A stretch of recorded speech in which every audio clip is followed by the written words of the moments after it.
Hi friends, welcome to your Guru channel. Last వీడియోలో నేను వచ్చి ఈ కేంద్రీయ విద్యాలయాలు బాలవాటిక 1, 2, 3లో ఆఫ్లైన్ అడ్మిషన్స్ ఏ విధంగా చేసుకోవాలనేది మీకు డీటెయిల్డ్గా నా ఈ ముందు వీడియోలో చెప్పడం జరిగింది. అదేవిధంగా కేంద్రీయ విద్యాలయాల్లో క్లాస్ ఫస్ట్ నుంచి క్లాస్ 11th వరకు అడ్మిషన్స్, దానికి సంబంధించిన నోటిఫికేషన్స్ ఏ విధంగా చేయాలి అనే నోటిఫికేషన్ డీటెయిల్స్ అన్ని కూడా డేట్లన్నీ కూడా మీకు డీటెయిల్డ్గా వివరించడం జరిగింది. అదే వీడియోలో మీకు చెప్పడం జరిగింది ఈ కేవి అంటే కేంద్రీయ విద్యాలయాలు క్లాస్ 1 నుంచి 1కి అయితే ఆన్లైన్లో అప్లికేషన్ సబ్మిట్ చేయాలని, ఆ ఆన్లైన్లో అప్లికేషన్స్ ఏ విధంగా సబ్మిట్ చేయాలి ఏమిటి అనేది నేను నెక్స్ట్ వీడియోలో ప్రజెంట్ చేస్తానని చెప్పాను. దానికి సంబంధించిన డీటెయిల్స్ అన్నీ కూడా ఆన్లైన్లో ఏ విధంగా ప్రజెంట్ చేయాలి అనేది నేను ఇప్పుడు ఈ వీడియోలో మీకు ప్రజెంట్ చేయడం జరుగుతుంది. మై డియర్ ఫ్రెండ్స్, నా ఈ ఛానల్ నచ్చినట్లయితే తప్పకుండా లైక్ చేయండి, మన ఫ్రెండ్స్ అందరూ కూడా షేర్ చేయండి. నా ఛానల్ ఎప్పటివరకు కూడా సబ్స్క్రైబ్ చేసుకోకపోతే సబ్స్క్రైబ్ చేసుకుని బెల్ ఐకాన్ని ప్రెస్ చేయండి. ఇప్పుడు ఆన్లైన్లో అప్లికేషన్ ఏ విధంగా సబ్మిట్ చేయాలనేది చూద్దాం. ఇది కేంద్రీయ విద్యాలయ సంఘతో సంబంధించిన ఆన్లైన్ అప్లికేషన్ ఓపెన్ చేసే పోర్టల్. దీని యొక్క వెబ్ లింక్ అడ్రస్ నా యొక్క డిస్క్రిప్షన్లో ఇస్తున్నాను. దాని మీద క్లిక్ చేసినప్పుడు మీకు ఈ విధంగా వెబ్సైట్ ఓపెన్ అవడం జరుగుతుంది. ఈ వెబ్సైట్ని మనం జాగ్రత్తగా గమనించినట్లయితే మనకి చూడండి, home, help line, register, login అని ఉంటుంది. ఈ మెనూలో instructions, proforma document samples, print application, check application status అనేది కూడా మనం చూసుకోవచ్చు. ఇన్స్ట్రక్షన్స్ మీద క్లిక్ చేసినట్లయితే మనకి ఇన్స్ట్రక్షన్స్, ఏమేమి ఇన్స్ట్రక్షన్స్ అవసరం అవుతాయి అనేది ఈ ఇన్స్ట్రక్షన్స్ అన్ని కూడా డీటెయిల్డ్గా ఇవ్వడం జరుగుతుంది. జనరల్ ఇన్స్ట్రక్షన్స్ ఇవేంటంటే general instructions, application process, reading instruction చూసిన first time user sign up ఏ విధంగా అవ్వాలి, అలాగే first time user sign up ఏ విధంగా, login to the admission application portal ఏ విధంగా లాగిన్ అవ్వాలి, ఫిల్లింగ్ అప్ అప్లికేషన్ ఏ విధంగా చేసుకోవాలనేది డీటెయిల్గా వీళ్ళు ఇవ్వడం జరిగింది. మీరు ఈ ఇన్స్ట్రక్షన్స్ క్లియర్గా చదివినట్లయితే నేను చెప్పే విషయంలో ఇంకా మీకు డౌట్స్ ఏమైనా ఉంటే క్లారిఫై అవుతాయి నేను భావిస్తున్నాను. ఇవి ఒక్కొక్కటి మీరు ఈ విధంగా డ్రాప్ డౌన్ ఈ యారో మీద క్లిక్ చేయగానే దానికి సంబంధించిన డీటెయిల్స్ అన్ని రావడం జరుగుతుంది. చూడండి, registration first time sign up అయితే ఇది ఏం చేయాలి అనేది మనకి డిస్ప్లే అవుతుంది. లాగిన్ ఏ విధంగా అవ్వాలనేది అన్ని కూడా ఇక్కడ మనకి డీటెయిల్డ్గా ఇవ్వడం జరిగింది. మరి బేసిక్ ఇన్ఫర్మేషన్ ఏం కావాలి, ఎలా ఉండాలి ఏంటి అనేది ఇక్కడ ఇవ్వడం జరిగారు. అదేవిధంగా పేరెంటల్ డీటెయిల్స్ ఏమేమి ఇవ్వాలి ఏంటి అనేది, పేరెంటల్ టైటిల్, ఫుల్ నేము, వాళ్ళ యొక్క అడ్రస్, మొబైల్ నెంబర్స్ ఇవన్నీ ఇవ్వడం నెసరీ అని చెప్తున్నారు. అదేవిధంగా ప్రొఫార్మాస్ అంటే కొన్ని ప్రొఫార్మా శాంపిల్స్ అవసరం అవుతాయి. ఏంటంటే ఆ ప్రొఫార్మా శాంపిల్స్ మీద మనం క్లిక్ చేసినట్లయితే self declaration distance between school and రెసిడెన్స్కి స్కూల్కి అంటే కేవీ విద్యాలయాలకి మధ్య మీరు ఉండే చోటికి, మీరు నివాసం ఉండే ప్రదేశానికి ఈ కేవీ విద్యాలయాలకి ఎంత దూరం ఉంటుందని సెల్ఫ్ డిక్లరేషన్ ఒకటి ఇవ్వాల్సి ఉంటుంది. అదేవిధంగా service certificate of the central government employees అయితే సర్వీస్ సర్టిఫికేట్ ఇవ్వాలి. ఈ సర్వీస్ సర్టిఫికేట్ మోడల్స్ కోసం ఇక్కడ క్లిక్ చేయాలి. క్లిక్ హియర్ అని మనం దీని మీద క్లిక్ చేసినప్పుడు ఆటోమేటిక్గా ఈ విధంగా డౌన్లోడ్ కావడం జరుగుతుంది. డైలాగ్ బాక్స్ వస్తుంది, మన కంప్యూటర్లోకి సేవ్ అవుతుంది. అదేవిధంగా ఇక్కడ సర్వీస్ సర్టిఫికేట్ ఇక్కడ క్లిక్ చేసినప్పుడు ఆ సర్వీస్ సర్టిఫికేట్ ఎక్కడ లొకేషన్లో సేవ్ చేయని అని అడుగుతుంది. మీరు సేవ్ చేసుకున్నట్టు సేవ్ అవుతుంది. అలాగే died in harness certificate, transfer certificate, format of service certificate of state government ఏ విధమైన సర్వీస్ సర్టిఫికేట్ ప్రొఫార్మాని ఏ విధంగా ఇవ్వాలి అనేది, ఇవి ఇచ్చిన ప్రొఫార్మాలను మాత్రం ఫిల్ చేసి మనం స్కాన్ చేసి అప్లోడ్ చేయవలసి ఉంటుంది. అవి ఏ విధంగా ఉంటున్నాయని ఒకసారి మీరు చూసినట్టయితే చూడండి, ఇది certificate of number of transfers, మీకు ఎన్ని నంబర్ ఆఫ్ ట్రాన్స్ఫర్స్ అయినాయి ఏంటనేది ఈ డీటెయిల్స్లో మీరు పేరెంట్స్ ఇవ్వాల్సి ఉంటుంది. పేరెంట్స్ ట్రాన్స్ఫర్ అవుతుంటారు కాబట్టి దానికి సంబంధించిన డీటెయిల్స్ ఇవ్వాలి. ఈ ప్రొఫార్మాలో ఇవ్వాలి, హిందీ ఇంగ్లీష్లో బైలింగ్ వల్ల ఉంటుంది. అలాగే డైడ్ హార్నెస్ సర్టిఫికేట్ కూడా ఇవ్వాల్సి ఉంటుంది. అంటే ఎక్స్ సర్వీస్మెన్స్ లేదా ఆర్మీలో వర్క్ చేసే వాళ్ళకి ఎక్కువగా ఇది యూస్ఫుల్ అవుతుంది.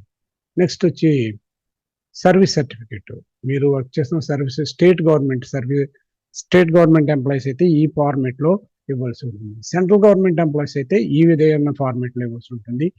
అదేవిధంగా సెల్ఫ్ డిక్లరేషన్ అంటే మీరు ఉండే రెసిడెన్స్‌కిని ఈ కేంద్రీయ విద్యాలయాలకి మధ్య ఎంత దూరం ఉన్నదనేది మీ యొక్క డిక్లరేషన్ పేరెంట్ ఇవ్వాల్సి ఉంటుంది. ఈ విధంగా ఆహ్, సర్టిఫికేట్స్ ప్రొఫార్మాస్‌లో మాత్రమే మీరు ఒరిజినల్ సర్టిఫికేట్ స్కాన్ చేసి అప్‌లోడ్ చేయవలసి ఉంటుంది అప్లికేషన్‌లో.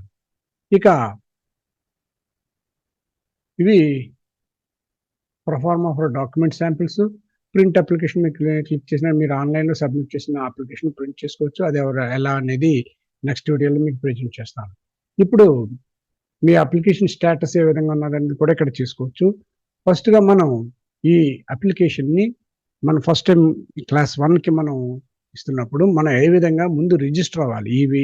వీరి యొక్క సంగతుల్లో అంటే కేంద్రీయ విద్యాలయాల్లో రిజిస్టర్ అవ్వాలి కాబట్టి రిజిస్టర్‌కి ఇక్కడ క్లిక్ హియర్ అని ఉంటుంది. ఫస్ట్ స్టెప్ మనం ఆన్‌లైన్‌లో అప్లికేషన్ ఫిల్ చేసుకోవాలంటే ముందుగా వీళ్ళ దగ్గర రిజిస్టర్ అవ్వాల్సి ఉంటుంది.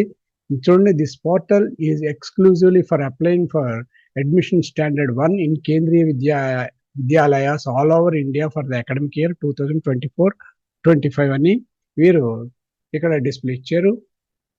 అదే విధంగా ఇక్కడ మనం రిజిస్టర్ ఏ విధంగా అవ్వాలన్నప్పుడు ఇక్కడ క్లిక్ చేయాలి. ఇక్కడ క్లిక్ చేసామనుకోండి మనకు పేజ్ ఈ విధంగా టర్న్ అవుతుంది. ఇక్కడ చూడండి జనరల్ ఇన్‌స్ట్రక్షన్స్ ఇస్తున్నాయి.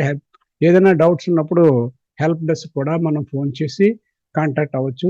అది కూడా వర్కింగ్ అవర్స్‌లోనే 10 AM నుంచి కాంటాక్ట్ జనరల్ ఇన్‌స్ట్రక్షన్స్ అందరూ కూడా కంపల్సరీగా డీటెయిల్‌గా చదవాల్సి ఉంటుంది. ఇందులో చూడండి valid mobile number with Indian SIM వేసుకుని ఉన్న వాలిడ్ పనిచేస్తున్న మొబైల్ ఉంచుకోవాలి. అదేవిధంగా వాలిడ్ ఈమెయిల్ అడ్రెస్ ఇచ్చినట్టే వాలిడ్ ఈమెయిల్ అడ్రెస్ ఇవ్వాలి. అదేవిధంగా డిజిటల్ ఫోటోగ్రఫీ, స్కాన్డ్ ఫోటోగ్రఫీ మీ ఈ చైల్డ్ యొక్క ఫోటోగ్రఫీ జేపీజీ ఇమేజ్‌లో 256 కేబీ సైజ్‌లో ఉండాలి. అదే scanned copy of child birth certificate ఇది కూడా జేపీజీ ఇమేజ్ గాని, పీడీఎఫ్ ఫైల్‌లో గాని మనం ఉంచాలి. దీని యొక్క ఫైల్ సైజ్ వచ్చి 256 కేబీ ఉండాలి. అదేవిధంగా government certificate detail of governments in case of are applying for under economically weaker సెక్షన్స్‌కి అయితే ఆ సర్టిఫికేటు, ట్రాన్స్‌ఫర్ డీటెయిల్స్ ఇందాక మీకు చెప్పాను కదా ఆ ప్రొఫార్మాస్‌లో మీది ఏది అప్లికబుల్ అయితే ఆ అప్లికబుల్ ప్రొఫార్మా సర్టిఫికేట్ ఫిల్ చేసి కన్సర్న్ అథారిటీతో సిగ్నేచర్ చేసి స్కాన్ చేసి పీడీఎఫ్ ఫైల్ గాని లేదా జేపీజీ ఫైల్ గాని అప్‌లోడ్ చేయవలసి ఉంటుంది. ఈ విధంగా ఇన్‌స్ట్రక్షన్స్ అన్నీ కూడా మీరు డీటెయిల్డ్‌గా స్టడీ చేసి ఇక్కడ ఇంకోటి all field in the online for the marked with the red star are mandatory. Star మార్క్‌తో కనిపిస్తున్న అన్నీ కూడా మ్యాండటరీ ఫీల్డ్స్ కాబట్టి మనం తప్పనిసరిగా ఫిల్ చేయవలసి ఉంటుంది. అదేవిధంగా కేవీఎస్ యొక్క గైడ్‌లైన్స్ కూడా మీరు చదవవలసి ఉంటుంది. దాని గురించి ఇక్కడ క్లిక్ చేసినట్లయితే డౌన్‌లోడ్ అవుతుంది. ఇవన్నీ కూడా నా యొక్క డిస్క్రిప్షన్‌లో డౌన్‌లోడ్‌గా ఇస్తున్నాను. మీరు డైరెక్ట్‌గా నా యొక్క వీడియో డిస్క్రిప్షన్ నుంచి డౌన్‌లోడ్ చేసుకోవచ్చు. ఇక ఇవన్నీ కూడా మీరు రీడ్ చేశారు. చూడండి I have carefully gone through the all sections and subsections of the instructions given above and I shall abide by all terms and conditions as per KVS admissions process ప్రకారం ఇవన్నీ నేను చదివాను. నేను స్టడీ చేసిన తర్వాత మాత్రమే అప్లికేషన్ ఫిల్ చేస్తున్నానని మీరు ఇక్కడ డిక్లేర్ చేయాలి. ఇక్కడ ఉండే బాక్స్‌లో క్లిక్ చేసి చూడండి ప్రొసీడ్ మీద క్లిక్ చేయవలసి ఉంటుంది. ప్రొసీడ్ మీద క్లిక్ చేసినప్పుడు మనకి ఈ విధంగా పేజ్ టర్న్ అవుతుంది. న్యూ రిజిస్ట్రేషన్ అని అడుగుతుంది. ఇక్కడ first name of the child first name ఇవ్వాలి. సపోజ్ ఫస్ట్ నేమ్ ఇవ్వాలి, మిడిల్ నేమ్ ఇవ్వాలి, లాస్ట్ నేమ్ అంటే సర్నేమ్ ఇవ్వాల్సి ఉంటుంది. సర్నేమ్ ఇక్కడ మీరు ఒకటి గుర్తుపెట్టుకోండి.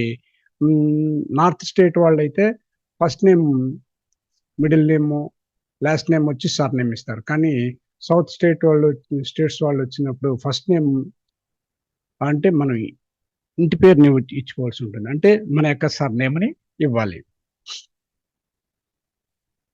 Is the child differential able అంటే పీహెచ్‌కి సంబంధించిన ఫిజికల్ హ్యాండిక్యాప్డ్ అయితే ఎస్ అని లేదా నో అని ఇవ్వాలి. ఒకవేళ ఎస్ అని ఇచ్చామనుకోండి దానికి సంబంధించిన సర్టిఫికేట్‌ని మనం అప్‌లోడ్ చేయవచ్చు. జనరల్‌గా నో అని ఇచ్చుకోవచ్చు. నో అంటే no. Date of birth of child ఇక్కడ క్లిక్ చేయగానే మనకి క్యాలెండర్ ఓపెన్ అవుతుంది. ఈ క్యాలెండర్‌లో మన పిల్లవాడి యొక్క ఏజ్‌ని ఇచ్చుకోవాలి. ఇక్కడ ఇయర్ 2024 ఉంటుంది. ఈ ఇయర్స్ మీద క్లిక్ చేసినప్పుడు చూడండి నెలలొచ్చినియి 24. ఈ 24 మీద క్లిక్ చేసామనుకోండి మళ్ళీ ఇయర్స్ అన్నీ వస్తాయి. ఏ ఇయర్‌లో ఇక్కడ ఉండే ఈ యారో మార్క్స్‌ని క్లిక్ చేసినప్పుడు ఆ ఇయర్స్ స్క్రోల్ అవ్వడం జరుగుతుంది. మీరు ఆ ఇయర్స్‌ని సెలెక్ట్ చేసుకొని ఏం చేయాలి? ఇక్కడ డేట్ ఆఫ్ బర్త్‌ని ఫిల్ చేయాలి. ముందు ఇయర్‌ని సెలెక్ట్ చేసుకోవాలి. తర్వాత మంత్‌ని, తర్వాత డేని సెలెక్ట్ చేసుకున్నట్టయితే ఆటోమేటిక్‌గా మీకిక్కడ డేట్ ఆఫ్ బర్త్ రావడం జరుగుతుంది. నెక్స్ట్ వచ్చి ఏ child of Kendriya Vidyalaya Sangathan employee. ఈ కేవీ విద్యాలయాల్లో ఎంప్లాయీకి సంబంధించిన పిల్లవాళ్ళు స్టూడెంట్స్ అనుకోండి. వాళ్ళ యొక్క పిల్లల్ని ఇక్కడ జాయిన్ చేయడానికైతే వర్కింగ్ పేరెంట్ నాట్ అప్లికబుల్. మీరు కేవీలో ఎంప్లాయీ కాకపోతే నాట్ అప్లికబుల్ పెట్టుకోవాలి. లేదంటే ఎంప్లాయీ పెట్టుకోవాలి. తర్వాత చూడండి ఈమెయిల్ ఐడీ. చూడండి రెడ్ స్టార్ మార్క్స్ ఉన్నాయి. రెడ్ స్టార్ మార్క్స్ ఉన్నాయన్నీ కూడా మ్యాండటరీ ఫీల్డ్స్ అన్నారు కాబట్టి తప్పనిసరిగా ఈ ఫీల్డ్స్‌ని అంటే ఈమెయిల్ ఐడీ కూడా వర్కింగ్ ఈమెయిల్ ఐడీని ఇవ్వాల్సి ఉంటుంది. అదేవిధంగా మొబైల్ నంబర్. చూడండి మొబైల్ నంబర్ కూడా ఇవ్వాలి. +91 అంటే ఇండియాది కాబట్టి ఇండియన్ మొబైల్ నంబర్ ఇవ్వాలి. ఇండియన్ సిమ్‌తో ఉండేవి మాత్రమే. ఫారెన్ సిమ్స్ పనిచేయవు. ఇవన్నీ ఫిల్ చేసిన తర్వాత ఇక్కడ క్యాప్చా కనిపిస్తున్న క్యాప్చాని ఈ బాక్స్‌లో ఫిల్ చేయాలి.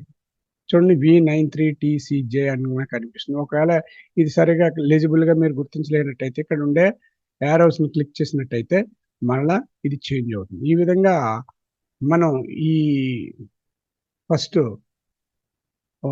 రిజిస్టర్ అయినప్పుడు మన మొబైల్‌కి ఏమిటంటే అప్లికేషన్ రిజిస్ట్రేషన్ నంబర్ అది వస్తుంది. దాన్ని బట్టి పాస్వర్డ్ వస్తుంది. దాన్ని బట్టి మనం ఆన్‌లైన్ అప్లికేషన్‌ని ఫిల్ చేసి సబ్మిట్ చేయవలసి ఉంటుంది. ఓకే. ఇది మై డియర్ ఫ్రెండ్స్ కేవీ విద్యాలయాలు కొత్తగా రిజిస్ట్రేషన్ చేసుకునే విధానం. మై డియర్ టీచర్స్, నా ఈ ఛానల్ నచ్చినట్లయితే తప్పకుండా లైక్ చేయండి. మన ఫ్రెండ్స్ అందరికి కూడా నా వీడియోని షేర్ చేయండి. ఇక ఆన్‌లైన్‌లో అప్లికేషన్ ఏ విధంగా ఫిల్ చేయాలి? ఇప్పుడు ఆన్‌లైన్‌లో రిజిస్ట్రేషన్ ఏ విధంగా చేయాలనేది మీకు చెప్పడం జరిగింది. ఇప్పుడు ఆన్‌లైన్‌లో అప్లికేషన్ ఏ విధంగా సబ్మిట్ చేయాలని నా నెక్స్ట్ వీడియోలో మీకు ప్రెజెంట్ చేస్తున్నాను. కాబట్టి నా ఛానల్ వాచ్ చేస్తూ ఉండండి. నెక్స్ట్ వీడియోలో నెక్స్ట్ అప్డేట్‌తో మరలా కలుద్దాం. అంతవరకు బాయ్. నెక్స్ట్ వీడియోలో నెక్స్ట్ అప్డేట్‌తో అంటే ఆన్‌లైన్‌లో అప్లికేషన్ ఏ విధంగా సబ్మిట్ చేయాలనే వీడియోతో మరలా మీ అందరి ముందుకి కలుస్తాను. అంతవరకు బాయ్.